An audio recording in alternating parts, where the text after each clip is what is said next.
Hai sahabat motivasi rohani, shalom. Dalam video kali ini saya akan menampilkan sebuah video dan akan mereactionnya. Selamat menyaksikan.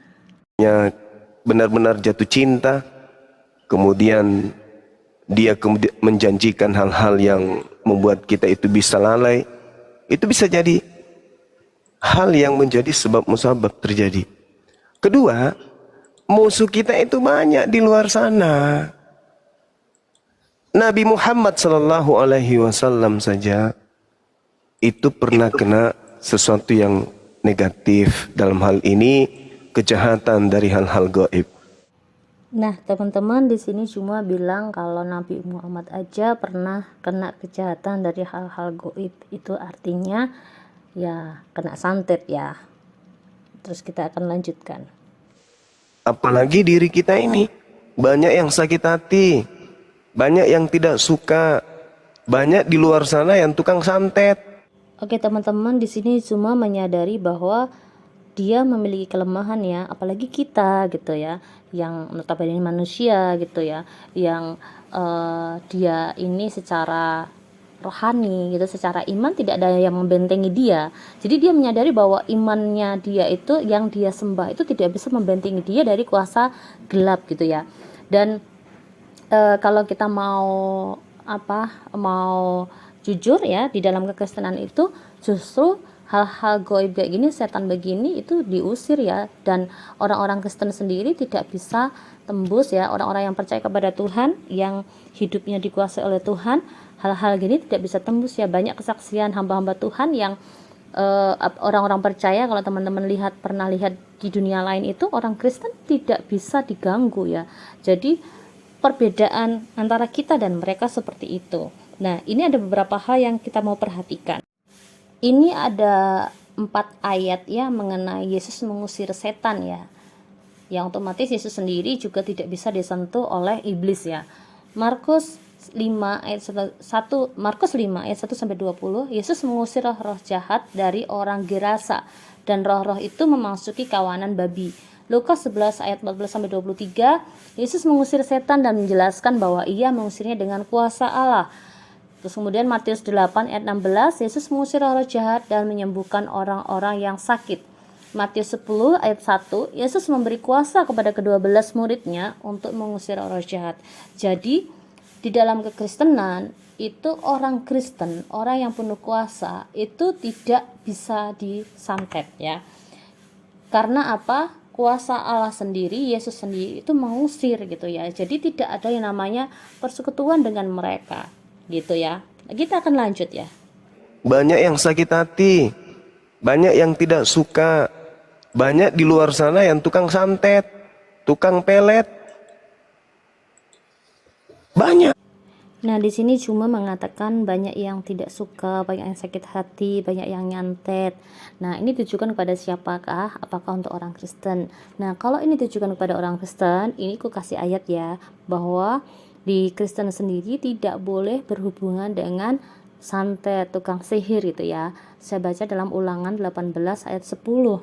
Di antaramu janganlah didapati seorang pun yang mempersembahkan anaknya laki-laki atau anaknya perempuan sebagai korban dalam api, ataupun seorang yang menjadi petenung, seorang peramal, seorang penelaah, seorang penyihir, seorang pemantras, ataupun seorang yang bertanya kepada arwah atau kepada roh peramal, atau yang meminta petunjuk kepada orang-orang mati.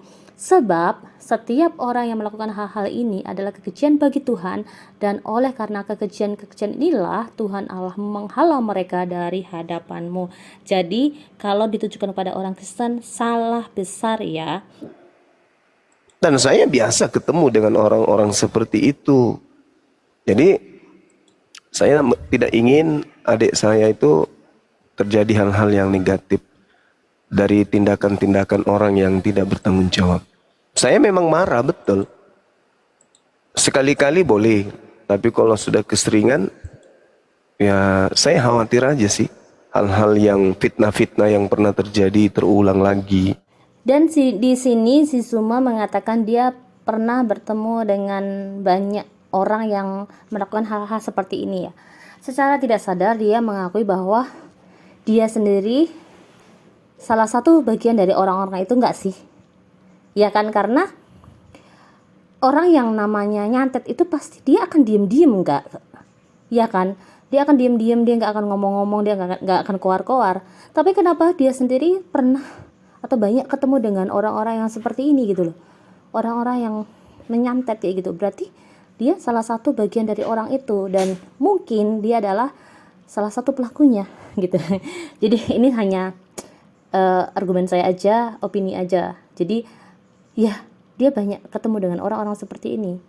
Berarti jadi pertanyaan besar kan gitu. Itu tadi, begitu orang lihat Uni Rifa, ih cantik juga, udah pintar, cerdas, argumentasinya luar biasa. Kapan lagi? Nah, kamu mau nolaknya? Kan dukun bisa bertindak. Di sini si Suma khawatir dengan Uni Rifa, katanya dia cantik. Ayo, menurut teman-teman Kristen, cantiknya si Uni Rifa ini apakah bisa menggetarkan hatinya teman-teman semua? Katanya cerdas dari mana gitu, namanya penghujat mana pernah ada cerdasnya ya. Terus ya kalau dilihat dari Unirifa tuh nggak pernah ada cerdas-cerdasnya sih ya, semuanya bohong semua. Hanya saja mungkin dia pintar mengcounter dan juga namanya polemikus ya, jadi ya udahlah gitu ya. Tapi kalau teman-teman lihat gitu, cantik kah Unirifa dan cerdas kah Unirifa? Coba komen ya. Tapi kalau udah mulai ada oten apa saya berdebat itu, saya kalau nggak maki-maki itu buka muka itu rasanya Ya, nggak puas. saya juga tiap hari Iya. rasakan itu loh. Nah, di sini mereka mengakui ya kalau berdebat dengan Oten itu tidak tahan kalau tidak maki-maki ya gitu. Jadi memang ininya mereka, naturnya mereka nih tukang maki-maki ya. Jadi kita tidak heran lagi sih dengan pemaki-pemaki seperti ini ya teman-teman ya.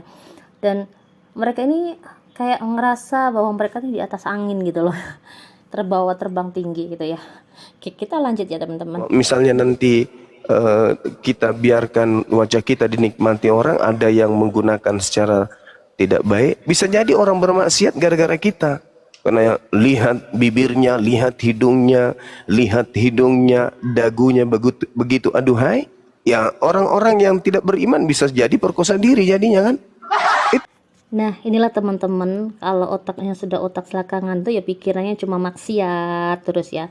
Coba berbeda dengan komal-komal kekristenan yang mana pernah mereka membahas-bahas kayak gini ya. Karena bagi kita orang Kristen itu tidak penting bahas hal kayak gini gitu ya. Apalagi berhubungan dengan santet. Kemarin saya lihat itu ada teman apologet juga, dia katanya pernah disantet ya. Di YouTube ya, pernah disantet dan itu tidak mempan. Dan banyak orang-orang Kristen itu karena apa, menyadari bahwa orang Kristen itu benar-benar penuh kuasa, jadi nggak bisa disantet. Dan ini ada ayat firman Tuhan tentang larangan berzina ya. Kita akan perhatikan, kita akan lihat ini ayatnya ya. Di dalam Matius 5 ayat 28 dikatakan, tetapi aku berkata kepadamu, setiap orang yang memandang perempuan serta menginginkannya sudah berzina dengan dia di dalam hatinya. Ini baru memandang teman-teman, belum melakukan hubungan apapun ya. Jadi ini baru memandang serta menginginkannya itu sudah berzina. Jadi memang benar-benar secara kekudusan gitu ya, orang Kristen itu benar-benar diatur benar sama Tuhan, nggak boleh ini, nggak boleh itu gitu ya.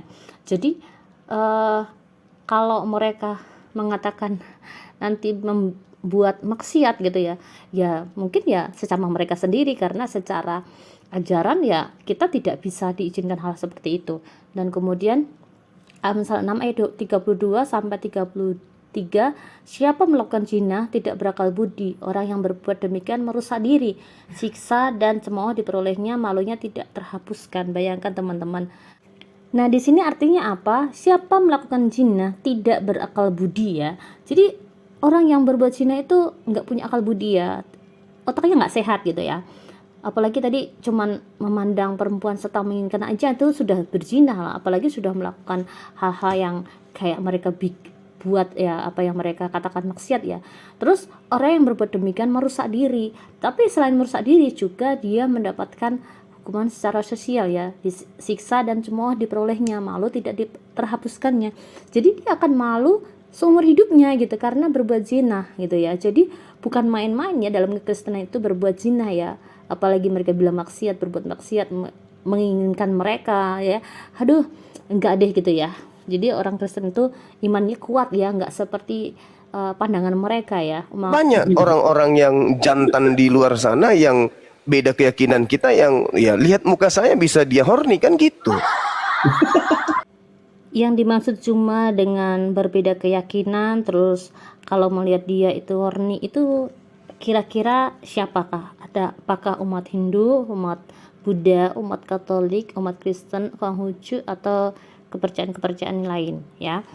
Tetapi teman-teman, di sini saya akan memberikan beberapa ayat yang berhubungan dengan larangan menyukai sesama jenis ya gitu ya.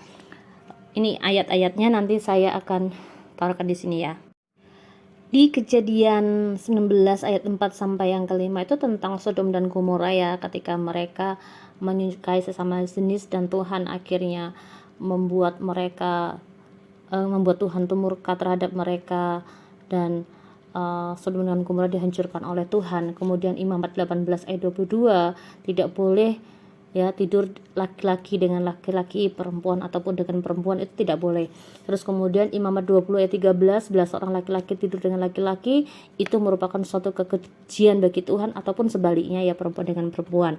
Terus Ibrani 13 ayat yang keempat, hendaklah kamu semua penuh hormat terhadap perkawinan, dan janganlah kamu mencemarkan tempat tidur, sebab orang-orang sundal dan pezina akan dihakimi oleh Allah. Jadi di sini teman-teman, kalau melalui ayat ini otomatis orang-orang Kristen yang sudah memahami firman Tuhan, dia tidak akan melakukan hal-hal apa yang dikatakan oleh Zumai.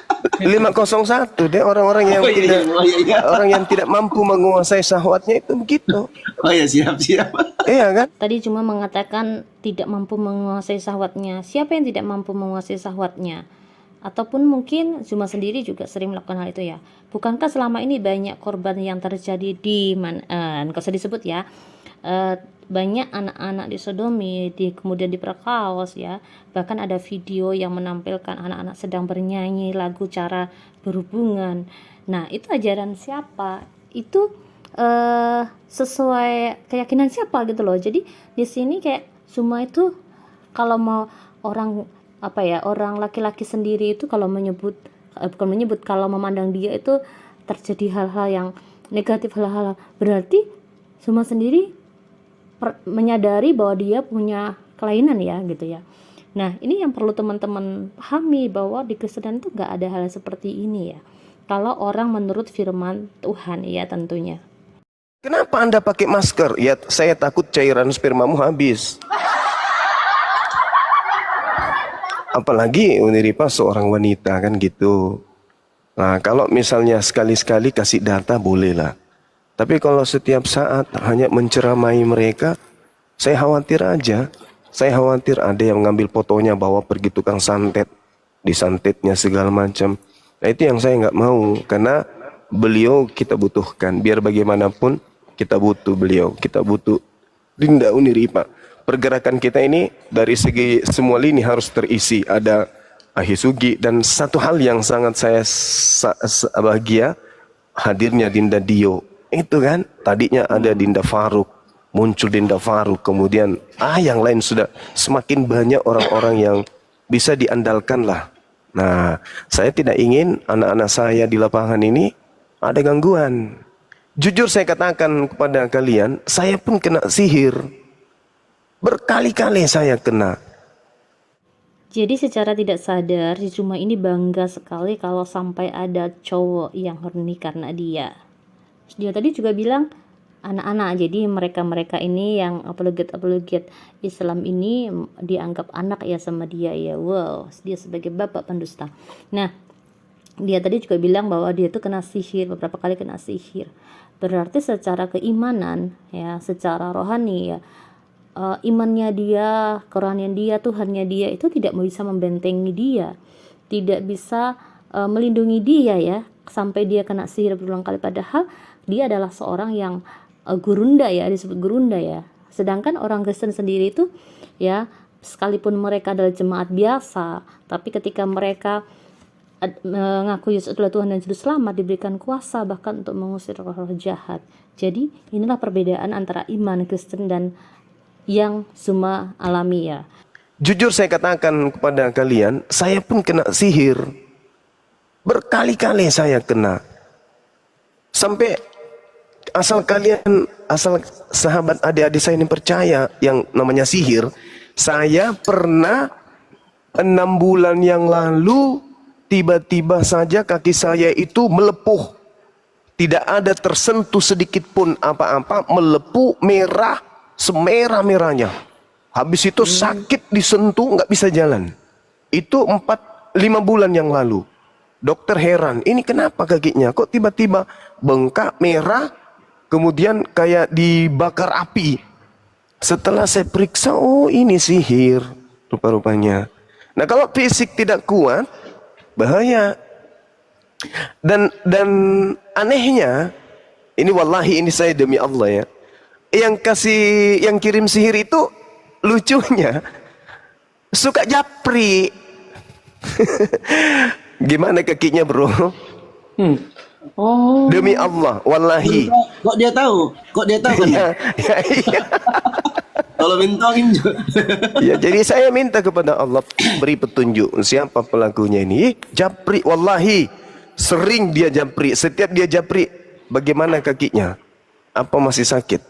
Apa begini dan seterusnya. Jadi kita harus berhati-hati. Ancaman-ancaman itu datang ke saya itu terlalu banyak.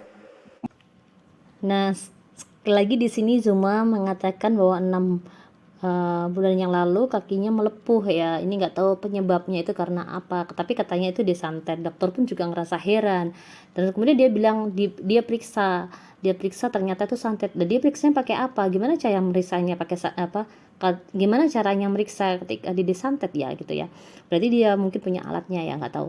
Dan yang ngirim sihir itu pun suka jabri sama dia. Nah ini sebenarnya sudah fitnah juga sih. Apakah benar-benar orang itu yang atau bukan kan nggak tahu ya namanya. Mungkin karena mungkin dia juga sering ngomong di koma dan kebetulan orang itu mendengar kan ya nggak tahu gitu ya.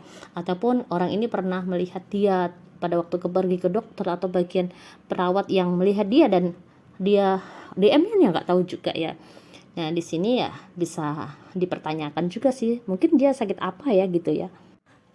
Oke teman-teman, videonya sampai di sini saja. Kiranya membuat teman-teman paham bahwa di kekristenan itu tidak boleh melakukan santet, apalagi berbuat zina ya. Jangankan berbuat zina, memandang aja sudah nggak boleh ya.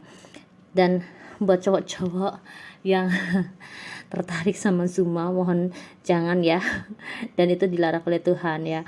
Jadi kayak melalui ini tuh kita bisa paham bahwa ternyata dia itu bangga dengan dirinya sendiri ya. Jadi teman-teman, terima kasih sudah menonton. Tuhan memberkati kita semua. Selamat melanjutkan aktivitas. Sampai bertemu di video selanjutnya.